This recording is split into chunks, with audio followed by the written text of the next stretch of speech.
Hi, I'm Menaka Raman-Wilms, and you're listening to The Decibel from the Globe and Mail.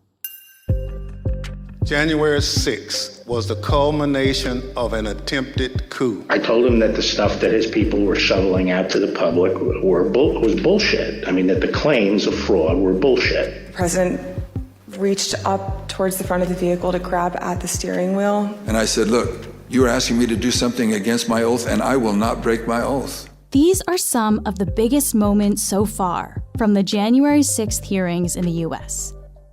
These hearings are investigating what exactly happened on and in the lead up to January 6th, 2021, when supporters of then-President Donald Trump stormed the U.S. Capitol. By the end of the day, 4 people in the crowd were dead, as well as 1 officer. 4 other police who were there later died by suicide. The hearings have been going on for months, and another hearing is set to broadcast this evening. It might just be the last one. A ton of information has come out, so if you feel like you've lost the thread on what's happened, you're not alone. Adrian Morrow is here to help.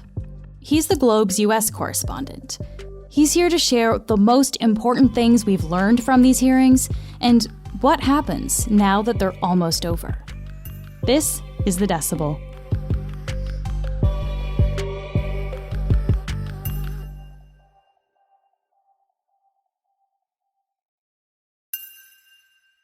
Adrian, thank you so much for joining me today. Thanks for having me. These hearings about what happened on January 6th and leading up to January 6th, they've been going for a while now. What is the purpose of these hearings? The ostensible purpose is for the January 6th committee to assemble kind of a public record of what happened exactly and everything that kind of led up to it, get it on the record and maybe make recommendations for ensuring that it doesn't happen again. You know, probably more significant than that are sort of the less sort of official things that could come out of this.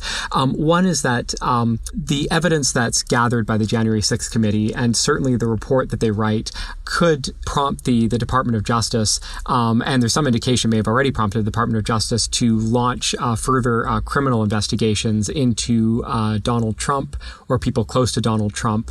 And then the third one is sort of the political ramifications where, you know, putting all of this on the public record could have the effect of hurting Trump. You mentioned the possibility of criminal investigations there. Could Trump or people around him, could they be indicted or could they be charged with crimes?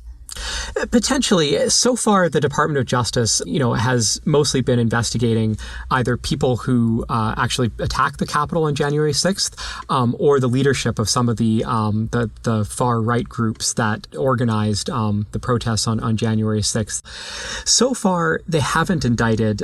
I guess they've indicted some people for not responding to congressional subpoenas, but in terms of planning or instigating January 6th, they haven't indicted anybody around Donald Trump for that.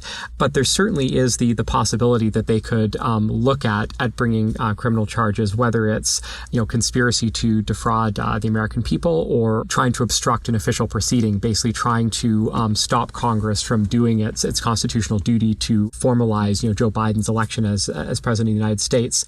To be clear, though, that is a separate process from the hearings that are happening now, right? This is something that would happen after that. Yeah, so it could either happen after or in parallel. So the committee doesn't have the power to lay criminal charges. Basically, the only thing that the committee really has the power to do is to investigate, you know, what happened. They can refer information to the Department of Justice and say, you know, here's something that we think you should take a look at. The Department of Justice, you know, can basically investigate at any time. So far, it seems that they've kind of mostly held back from doing that. It's unclear whether that's because they don't think that there's, you know, grounds to investigate Trump and people around him, or if they're waiting for the committee to finish up their work because they want to sort of have all of that information in front of them before they do their own investigations, you know, or whether they're sort of afraid of the kind of precedent that it might set if they investigate and potentially indict a former president. Before we really get into the details of this, why does this matter, Adrian? Like, why should people in the U.S., but also here in Canada and elsewhere in the world, why should we care about what Trump may or may not have done here? So I think in the U.S., People should care because it's their democracy. And so if they value having a democracy, having the rule of law, having a constitutional system that functions in any sort of predictable way, they should care that somebody, that a number of people around Donald Trump tried to overturn the democratic results of an election. For people outside the U.S., for people in Canada, the reason this matters is twofold. I mean, one is that the U.S. is such a large and powerful country that any instability, including the sort of instability that clearly would have resulted had, a democratic election been overturned, that sort of instability, can affect the world, whether it's on the security front or it's on the economic front and a matter of trade. Yeah. And on top of that, things that happen in the U.S. do tend to spill over into other countries. And I think we certainly have seen that in Canada in the last number of years, where there are people who take their cues from Donald Trump, people who may even take their cues from the rioters on January 6th. Kind of like what we saw in Ottawa this year with the Freedom Convoy, right? This a similar kind of movement, not the same, but there's some similar aspects to it. Yeah, and I mean, and you certainly heard some of the rhetoric from some of the people who participated in that, who compared it to January 6th and seemed to think that, maybe it would be a good idea if the Freedom Convoy turned into a January 6th type scenario where you were trying to, to shut down the elected government. You've been watching these hearings closely, obviously. What would you say are the four most important things that we've learned so far from these hearings? Sure. Yeah, I'd say off the top, the most significant one is that Trump seems to have planned the march on the Capitol in advance, and even wanted to lead it himself. The second, I think, is the fact that before January 6th, Trump put a tremendous amount of pressure on state level officials, on Justice Department officials, and on then Vice President Mike Pence to overturn the election for him. The third would be that a lot of people around Donald Trump knew that the election was not stolen, knew that Joe Biden had won legitimately, knew that there was nothing to these sort of conspiracy theories that Trump, was peddling, and told Trump so, repeatedly. And then I'd say that the fourth one is that Trump knew how dangerous some of the protesters could potentially be. He knew that they were armed, and there are indications that some of the far-right groups that planned January 6th and participated in January 6th were in touch with people in Trump's orbit, sort of leading up to that. Okay, so there's a lot to unpack there, but let's start from that first one that you mentioned, which is essentially the premeditation aspect. Why is it important that Trump knew ahead of time what was going on here? One of the main defenses for Donald Trump would be this idea that he never intended things to get out of hand, that he just wanted to have some completely legal rally in the Ellipse, which is parked near the White House, to sort of protest, the Joe Biden's presidential victory, but that he sort of never intended for people, to storm Congress. As you probably remember, in a speech that day, he told his supporters to go up to Capitol Hill. He told them that he would be there. We're going to walk down, and I'll be there with you. We're going to walk down. We're going to walk down. Anyone you want, but I think right here we're going to walk down to the Capitol. There's now indication that this wasn't an ad lib, this wasn't something that he just sort of decided spur of the moment to kind of toss off, but that he had actually been planning for several days at least, that this is what he wanted to do. He wanted to have a supporters march to the Capitol. He wanted to be there. And there are texts between different January 6th rally organizers saying so, basically saying that they were aware in the days before, January 6th, that this is what Trump was going to do, that he was going to send people to the Capitol. And we also had dramatic moment in testimony from Cassidy Hutchinson, a former, White House aide, who basically said that, not only had Trump repeatedly asked, leading up to January 6th to be taken to the Capitol that day, but when he sort of got off the stage and realized that the Secret Service wasn't going to do that they weren't going to take him to the Capitol. The president had very strong, a very angry response to that. The president said something to the effect of, "I'm the effing president. Take me up to the Capitol now." he, supposedly, apparently tried to grab the steering wheel, had to be restrained by the head of a security detail, and then lunged at the head of a security detail, sort of angrily, right. In this kind of struggle in the backseat of the car. So, so even that kind of indication that this is how far Trump wanted to go, that not only did he plan to send people to the Capitol and sent them, but he wanted to be there, which could be very relevant, especially if there were criminal charges.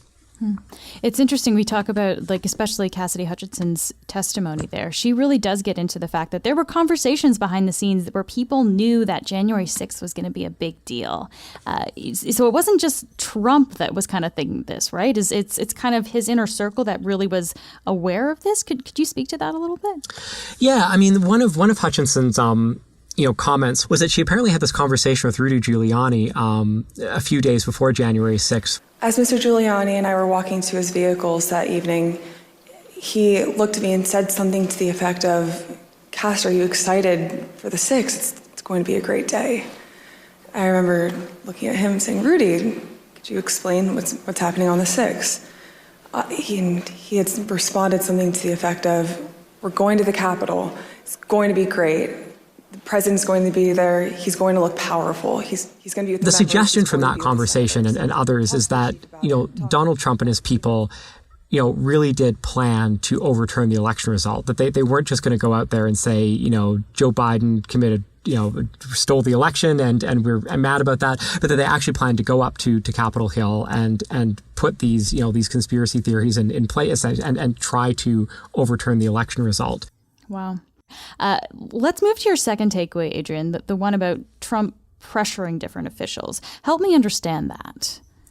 So Donald Trump, even before January 6th, basically spent several weeks after the election trying to get a whole bunch of different people to interfere in the election results on his behalf. And so one group of people were these Republican state officials. So basically state legislators and other officials in swing states that had gone for Joe Biden. He met with legislators from Michigan and Pennsylvania at the White House.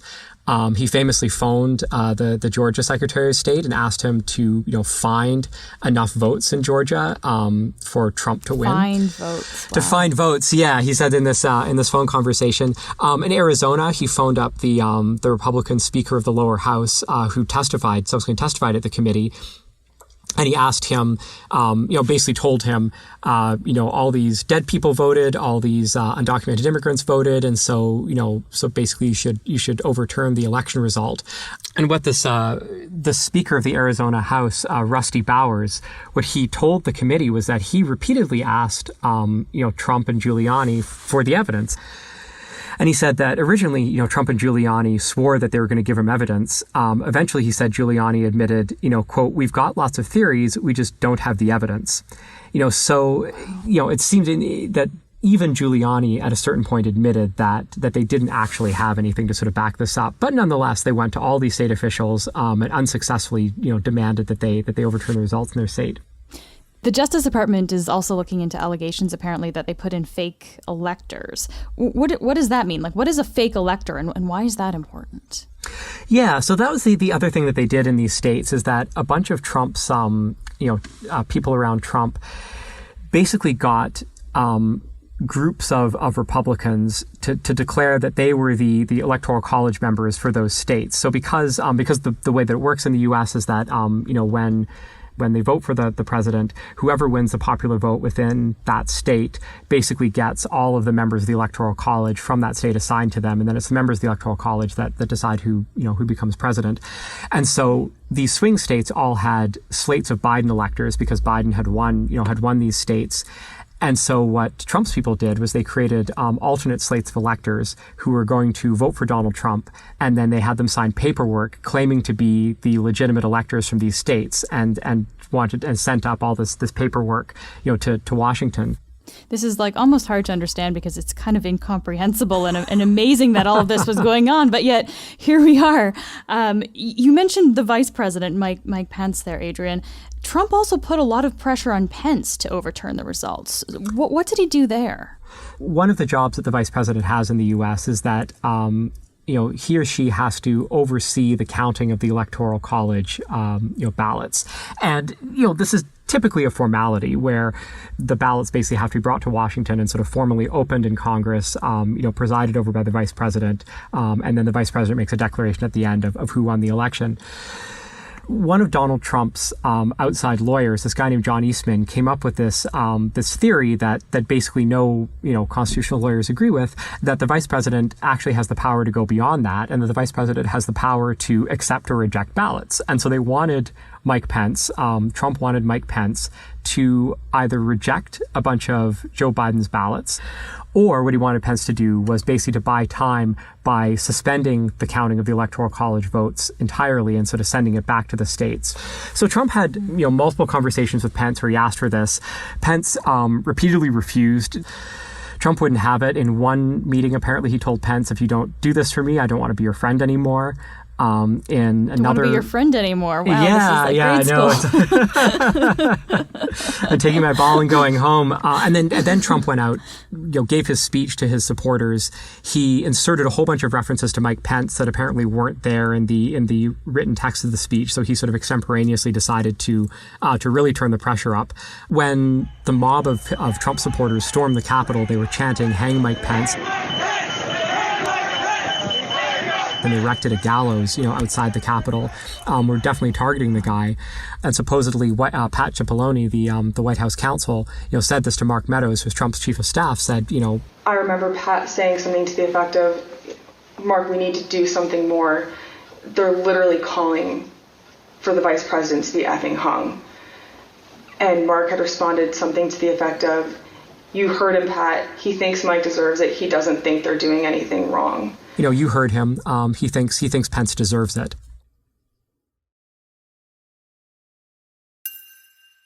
Let's move on to this third point that you mentioned, Adrian. Let's talk about whether Trump knew that the election was not stolen from him. What's important about that? Yeah, one sort of last line of defense that Trump might use if there were a legal proceeding would be to say that he had an honest, good faith belief that the election was stolen. And the committee has essentially heard evidence that would suggest that that's not at all the case, that Trump was repeatedly told by a whole bunch of different people, many of whom were very close to him, that the election was not stolen. Bill Barr, the Attorney General, testified to the committee that he ordered investigations into a whole bunch of the different, specific accusations of election rigging that Trump and his supporters were making, and that Barr couldn't substantiate any of them. He said, to date, we have not seen fraud on a scale that could have affected a different outcome in the election. And he said he told Trump so, and told Trump's a bunch of people around Trump so, including telling them that all of these conspiracy theories were BS, in his words. Ivanka Trump, in a taped deposition for the hearing, basically said that she accepted what Bill Barr said. I respect Attorney General Barr, so I accepted what he was saying. So Trump well knew that the election was not stolen, but he continued to lie anyway and claim that it was. Yeah. All right. The last point that you mentioned, Adrian, about how dangerous it actually was on January 6th. Tell us about that. So a couple of things that the committee heard on that. One is that there was a lot of pre-planning by some of these far-right groups, to either occupy, government buildings or to stockpile weapons in one case. And these groups basically, as they were doing this planning, were in touch with Mike Flynn and Roger Stone, who's another Trump associate and a longtime DC political strategist. Both people who were in Trump's orbit essentially were in touch with the Proud Boys and the Oath Keepers while this planning was going on. And then the second sort of piece of evidence on this is that, Trump was told on the morning of January 6th that many people in the crowd that had come to hear him speak were armed. And the reason that they knew this was because there was basically the area right around the stage that Trump spoke from was a secure space, for Trump's safety. And Trump apparently was looking at the space sort of before his rally and asked, why is it so empty? Why are there not more people sort of closer to the stage? And he was told, well, it's because there's these metal detectors and people don't want to go through them because they're carrying guns. I was in the vicinity of a conversation where I overheard the president say something to the effect of, I don't effing care that they have weapons. they're not here to hurt me, take the effing mags away, let my people in, they can march to the Capitol from here, let the people in, take the effing mags away. Basically, he wanted the Secret Service to get rid of the metal detectors, allow his supporters to sort of come, to come close. And then even knowing that a bunch of these people were armed, he decided to send them to the Capitol anyway. Adrian, how likely is any of this to make a difference? Because I think people are kind of used to Trump's antics, and people either already love him or hate him. Like, is this going to change anything about how they see Trump? Yeah, my instinct after covering Trump for so long is that, people, his supporters like him so much that it's like he can do almost anything, and people just don't really tend to care. And I remember looking at a poll in, I think it was last winter, where something like 70% of Republican voters in the states believed that that there'd been election fraud in 2020. So it seemed that 70% of Republican voters, believed at least some of, if not all of Trump's lies. That said, there has been a little bit more polling that sort of showed, Trump's approval ratings going down as the committee has rolled out its evidence, which would suggest that perhaps it is breaking through, at least with some Republicans. Either it's helping them understand that the election wasn't stolen, or at the very least it's showing them, how far Trump, wanted to go and how dangerous it was. I mean, that said, there is a midterm election coming up. There's so much else kind of going on in the U.S. right now that it's unclear how much January 6th will sort of be present in voters' minds, specifically compared to inflation or climate or abortion or other sort of big issues that are currently on the table. And then the 2024 presidential election itself is still so far away. So much can happen, in that time. January 6th may just be sort of a distant memory, at that point for a lot of people. Adrian, thank you so much for taking the time to walk us through this today. Yeah, thanks for having me.